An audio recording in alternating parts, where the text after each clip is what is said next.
Ngayon, limang katotohanan. Why Christ is the reason for all the season, mga kapatid. Number one, mga kapatid, ang number one point, bakit si Kristo ang rason sa lahat ng pagkakataon, sa lahat ng season in this world, mga kapatid. Number one, because He is the source of life, mga kapatid. At yan po ang katotohanan na ang salita po ng Diyos ay nag-remind po sa bawat isa sa atin, mga kapatid, na ang ating Panginoong Hesukristo, mga kapatid, siya po ang may-ari ng lahat ng bagay. Siya po ang may-ari mismo sa ating mga kanya-kanyang buhay, mga kapatid. Nagingon ang Biblia, siya ang kinugdan sa atong kinabuhi. He is the source of life. Mababasa po natin yan in the book of John, chapter 1, verse 4, mga kapatid. At mababasa din po natin yan sa John chapter 5, verse 26, mga kapatid. Alright, sabi po ng salita po ng Diyos dito po sa John chapter 1, verse 4. In Him there was life, and that life was the light for the people of the world. So, makikita natin dito, ating pong maiintindihan, mga kapatid, na sa Kanya daw po nagmumula ang ating buhay, mga kapatid.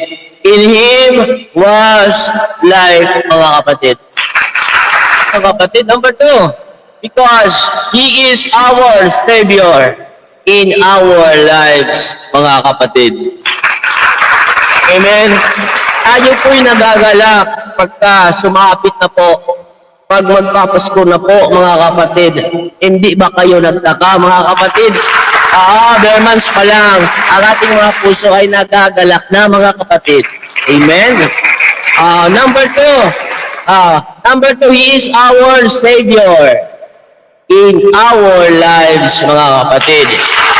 Ang text po natin, mababasa po natin diyan, mga kapatid, in the book of St. Luke, chapter 2, verse 11 says, For there is born to you this day in the city of David a Savior, who is Christ Jesus our Lord.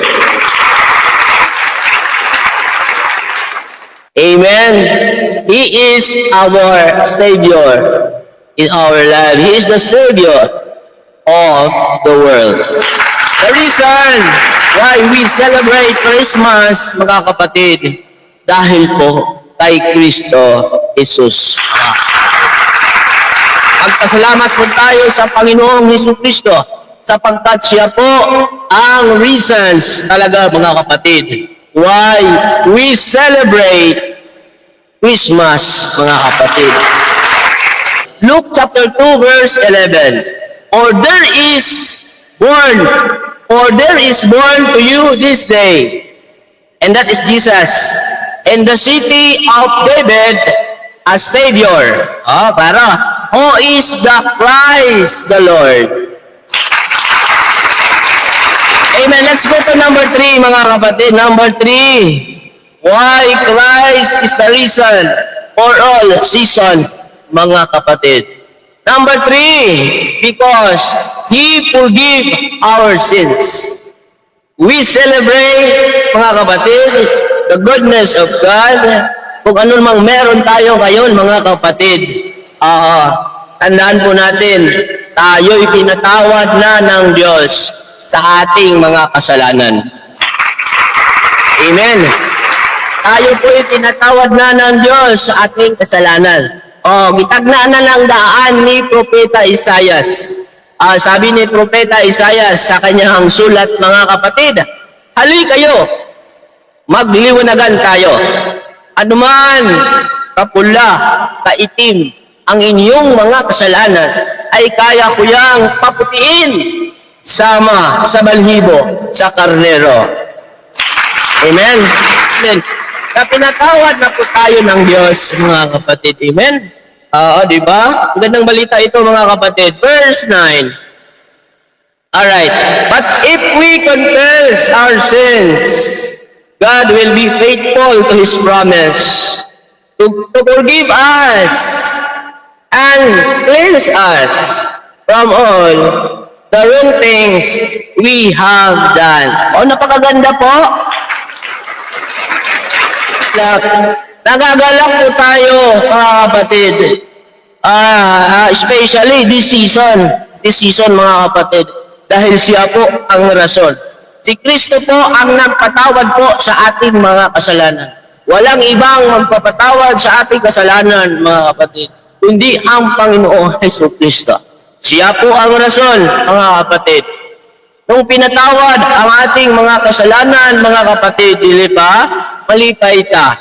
Kung kita usap, kung anda usap kita, kung patawad sa atong isig katao, mga kaigsunan. Amen? Mga kapatid. Let's go po na number 4 po, mga kapatid. Why Christ is the reason for all season. Number 4. Lima lang. Number 4.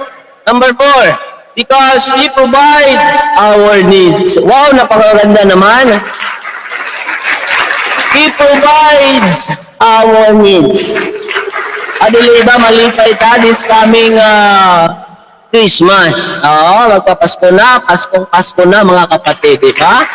Kung naatay, madawat, di ba, malipay ta. In the book of Philippians, chapter 4, verse 19 says, and my God shall supply all your needs according to the riches and glory in Christ Jesus. Wow! This Christmas, mga kapatid, si Kristo po ang rason talaga po. Wala na pong iba, mga kapatid. Siya po ang ititaas at siya po ang ating isini-celebrate. Every time na magpasko, mga kapatid, ang Biblia nagsabi, mga kapatid, for all the season, hindi lang Pasko. Amen? Hindi lang po Pasko, mga kapatid. Kaya nga sinabi, Christ is the reason for all season. Hindi lang po Pasko, mga kapatid.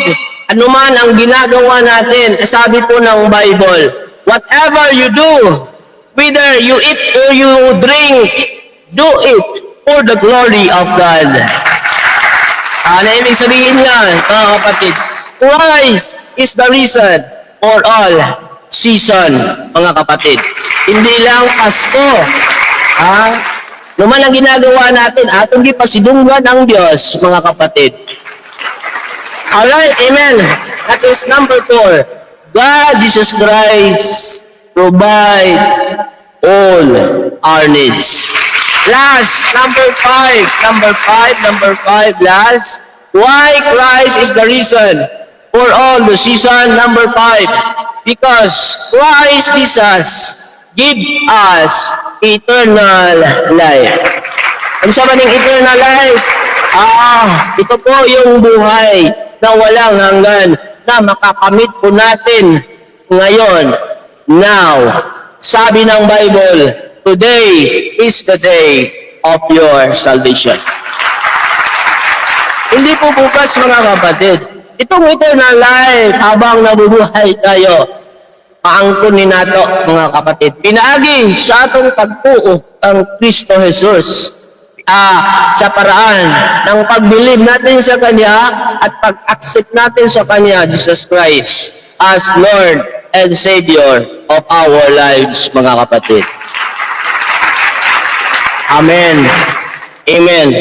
He give us eternal life. Hallelujah.